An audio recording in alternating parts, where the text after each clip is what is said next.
Hello everyone. So this is chapter 7 from my contemporary romance novel Under a Namibian Sky. I have to leave a little warning here. This chapter contains heat. Luca went to open the door. "It's hot in here. I'll leave it open for now." Naomi nodded. Taking off her shoes, she folded her legs underneath her, sat down and leaned back against the soft white leather sofa. Luca got soft drinks from the small bar, offered Naomi one and sat down next to her on the sofa. He took a sip of his mineral water, his eyes on hers. "So, tell me about yourself. I take it you're related to Auntie Elsa, as you call her." "She's my adoptive mother." Luca turned his body and leaned back against the armrest of the sofa, ready for her story. Naomi narrowed her eyes, wondering how much to tell him. But as though Luca could read her mind, he nodded. "I want to know everything." Naomi took a sip of her drink and held a glass between her hands as she started. "Auntie Elsa was my grandmother's best friend. She didn't have to do it, but when she realized what had happened, she and Uncle Wouter adopted me. I was 5 when my parents died in a car crash, you see. By then, I was alone in the world. I had several foster parents, but things never seemed to work out in my favour." In her mind's eye, Naomi relived a scenario again with one of the set of foster parents. From the way they'd spoken to her at breakfast that morning, she knew something terrible would happen. They told her that the social worker was coming to collect her. Naomi had to get her things ready after she'd finished her cereal. The woman had given her a black bin bag to put everything in, as Naomi didn't have a suitcase. Luckily, she didn't have much, so it didn't take long. There was still plenty of room left in the bin bag. But the thing that couldn't fit into the bag was her pain. Her whole body ached from missing her mummy and daddy so much. The other thing that wouldn't fit into the bin bag was more immediate. It was her huge sense of loss, of another mummy and daddy no longer in her life, of sadness, of rejection, none of which she knew then how to process or express. They were just feelings. Feelings that weighed more than anything she'd ever carried before. But she knew it was her fault that her new foster mummy and daddy didn't want her anymore. She was too quiet. She never smiled or laughed. There was no space in their lives for her or her grief. But they hadn't given her a reason. She was just a foster kid.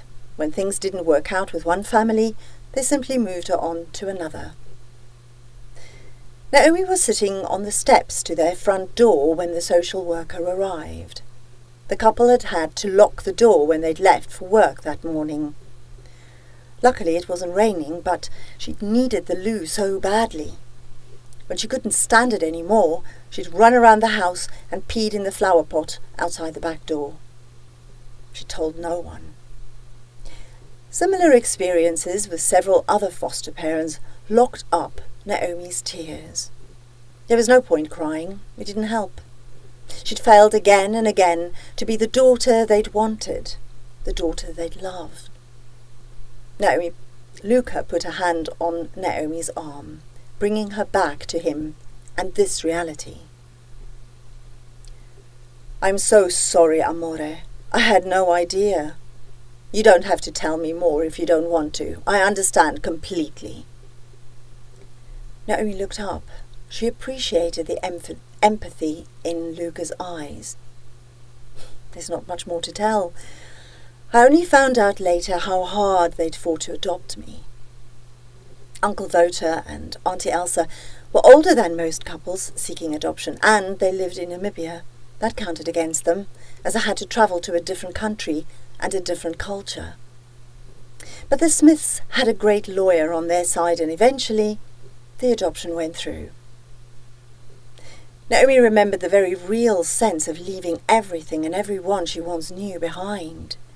The adoption meant she could no longer go to her old school. She would never again see her friends and classmates, the only thing left from her past. It was the only thing that still somehow connected her with her parents. She'd lost that connection the day she'd boarded the plane that took her to Windhoek, to her new adoptive parents. She was so scared they would again find her wanting. The social worker had taken great pains to explain over and over that this new mummy and daddy would be her forever family. Naomi shook her head as though she was shaking away the memories. But I was lucky. They loved me. I am loved. Over the years, Auntie Elsa and I have grown as close as two souls can. I love her with all my heart. But Naomi couldn't reconcile herself with how much she owed her adoptive mother. How could one ever repay such kindness, such love, such generosity, such selflessness? It wasn't dramatic to say Naomi felt she owed Auntie Elsa her life. In turn, she felt the sort of love from Auntie Elsa she imagined she would have received from her grandmother. Comforting, accepting, inspiring, guiding and full of wisdom. She couldn't imagine anyone else loving her that way. It's sad, you know. They had no children of their own. I know Auntie Elsa carried a deep sorrow in her heart. I think that's why she doted on me so much. She never denied me anything.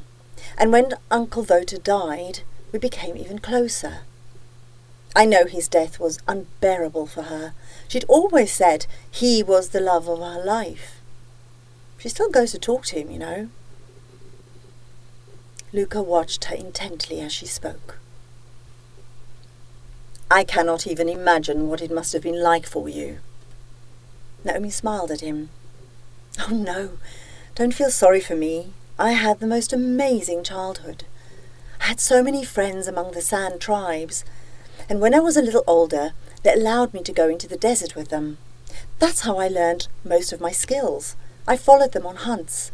They showed me which plants were safe to eat and where to find water. And I learned the moods of the animals and the desert from them. And you got your nickname from them? I did. Your childhood sounds idyllic. The moment the words were out of his mouth, Luca realized what he'd said. Oh, I'm sorry, I didn't mean... I know, don't worry, you're right. After I came to live at Desert Lodge, and with the help of Auntie Elsa, I slowly came back into myself. I had a wonderful childhood, but I would have given it all up gladly for just one more day with my own parents. She heard how that must have sounded to Luca. Not that I'm ungrateful, I don't mean it like that. I love Auntie Elsa deeply, and Uncle Wouter was a wonderful man. I couldn't have wished for better adoptive parents. I'm very lucky. Yes, she was lucky. But there was something she'd never shared, despite how wonderful her life had turned out to be. The crippling fear had never left her that everyone she loved deeply would leave her. Paradoxically, the fear accompanied her profound yearning for true belonging. But how could she expect anyone ever to understand those feelings? Luca took Naomi's empty glass, placed it on the little table at the side of the sofa, and slid closer to her. He put a comforting arm around her shoulders. I understand why you say you'd give it up for just one more day with your parents. I can relate. He told her a little about the disappearance of his mother from his life, and by default also the withdrawal of his father. From what she'd told him, Luca knew if anyone could understand his yearning for a real family, Naomi would be that person. Oh, Luca, I'm so sorry. I didn't know. You're always so light-hearted and funny. No one would ever guess. Overcome by her kind words, Luca kissed her cheek lightly. But as he inhaled her fragrance and felt her feminine nearness, he knew he wanted more.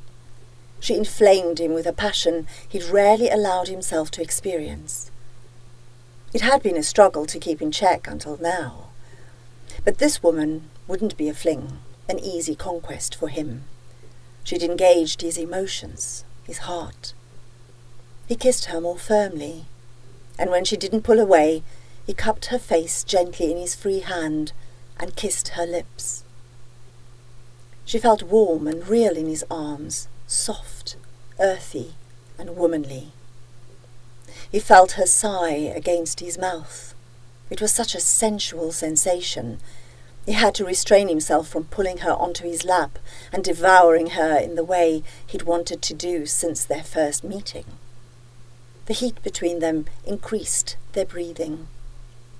Gently, he licked the inside of her bottom lip, drawing an erotic moan from her. It nearly undid him. He had to fight for control over himself. Running his hand down her neck, he cupped her breast, feeling the hard bud of her nipple against his palm. It was his turn to allow the moan that had built up all the way from his hardness since their first deep kiss to escape his lips.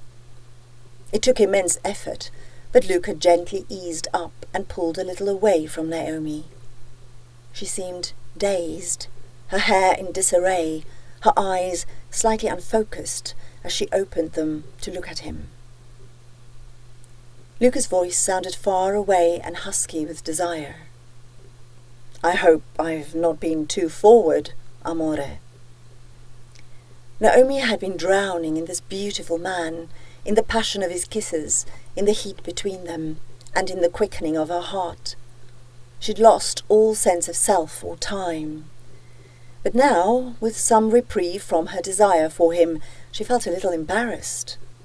What must he think of her? "No, I'm sorry. I shouldn't have allowed. I haven't." Luca's eyes couldn't conceal his feelings as he contemplated her. "Don't say anything. You are so beautiful, and I'm sorry, but I couldn't help myself. Did I embarrass you?" Naomi thought for seconds. "No, I liked it." She had no idea where the courage came from to be so forthright, but the words were out of her mouth before she could stop them. To her surprise, Luca didn't seem shocked. He sighed and cupped her face in his hands. "Oh, amore mio." He moved slowly closer, so she had plenty of time to pull away if she'd wanted to. When she didn't, he kissed her lips again. Soon their kisses were again a kind of frenzy. They couldn't get enough of each other. Luca had somehow pulled Naomi down onto the sofa and was leaning over her. Their bodies connected in such a way there was no doubt about his passion. She could feel his arousal pressing urgently against her pubis. He pushed her flimsy dress up around her waist, and only her panties and his trousers were between them. It felt wildly exciting, but dangerous. She wanted him so badly, but what that might mean she didn't fully understand. She just didn't want him to stop kissing her, stop touching her, stop what he was doing. But she had to. This was leading somewhere she might regret in the morning. It took all her willpower to push against his chest until he had to stop kissing her. She had trouble controlling her breathing, but she knew if she didn't stop now, it could soon be too late. "Luca, I haven't..." Luca finally focused on her words. "Naomi? Amore, are you a virgin?" Naomi nodded, eyes down, too embarrassed to say anything. Slowly, Luca moved away from her, an unreadable expression in his eyes. "I'm so sorry. I have put you in this situation, amore. What must you think of me?" "Oh no, Luca, please, don't be sorry. I'm not. It's just, you're so experienced. I wanted you to know I'm not. I'm afraid I'll mess this up, and I really don't want to." Luca's dark eyes rested on her. It felt as though he could see right inside her heart. How refreshing and wonderful that she was so honest with him. "You can never mess up loving me, but I'm afraid I have scared you. See?" No, you haven't. Luca moved closer to her again and took her in his strong arms, holding her gently against his chest. She could feel his heart pounding against her ear. His breath was hot against her cheek. "Naomi, amore." His whisper sent shivers down her spine. They sat still like that for a while, with him holding her as she clung to him. She waited for her heart to stop beating so hard. The strength of her passion had caught her off guard.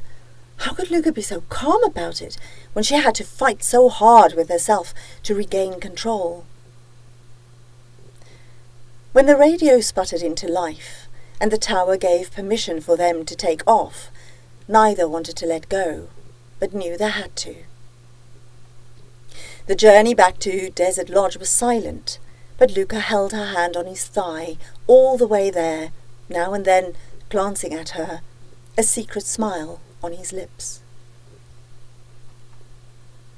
Naomi couldn't stop staring at him. At first, she was apprehensive about what had happened between them, but felt much more confident when he took her hand in his. She wanted to drink him in, to remember every little detail about him, and felt grateful he didn't let go of her hand until he had to land at Desert Lodge. After he'd taxied the jet back into the hangar and parked it, they sat for moments in the silence and the dark. "Thank you," both had spoken in unison, and they laughed at their synchronicity. Their laughter broke whatever had locked up their voices until now. Luca brought Naomi's hand to his lips and gently kissed her fingers. "You first, amore mio." "I just wanted to thank you for the most amazing evening. I'll never forget it." "And neither will I, beautiful Naomi. I'm honored that you agreed to be my guest tonight. I just hope I haven't scared you or put you off me earlier." Naomi couldn't take her eyes off Luca. He shone. Yes, that was it. She'd finally figured out what made him even more beautiful than he already was. His spirit shone through his eyes, through his being. No wonder he didn't seem real. "You can never put me off you, Luca. I'm just not very experienced, and I didn't want you to be disappointed." Luca sighed against Naomi's fingers, still held against his lips. "Oh, amore mio, you can never disappoint me. You're everything." When he said nothing further, Naomi gently pulled her hand back. "I guess we'd better go to sleep." Luca had been gazing into her eyes. When she spoke, it appeared he woke up from some deep thoughts. "You're right, of course. I heard Santina tell Auntie Elsa how much she was looking forward to their first sunrise safari. So, I guess we'd better get you to bed." For once, Luca didn't make a flirty joke Naomi had half expected him to do. Instead, he helped her down the steps and carried her over the soft sand, back to the patio and the French doors for which she had the keys. His body felt hot and hard against her, and she couldn't get the picture of him on top of her out of her mind. He put her down gently and stroked her hair from her face. Then he slowly drew closer and kissed her softly. When she parted her lips to let him in, he groaned against her, his arms going around her. He held her tight against him. She could feel him growing harder against her as their kisses once again became more ardent, more passionate. Abruptly, Luca broke free and took a step back from her. Their breathing was coming fast and uneven as they tried to regain composure. Luca growled at her, took her keys, and unlocked the French doors.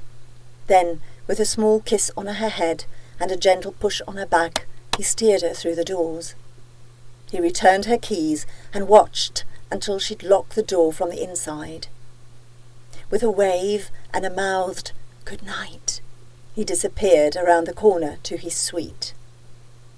Naomi walked to her room in a daze, closed the door behind her and switched on the light. Everything looked the same, but everything had changed. She flung herself on her bed and dared to replay the whole evening in her mind's eye.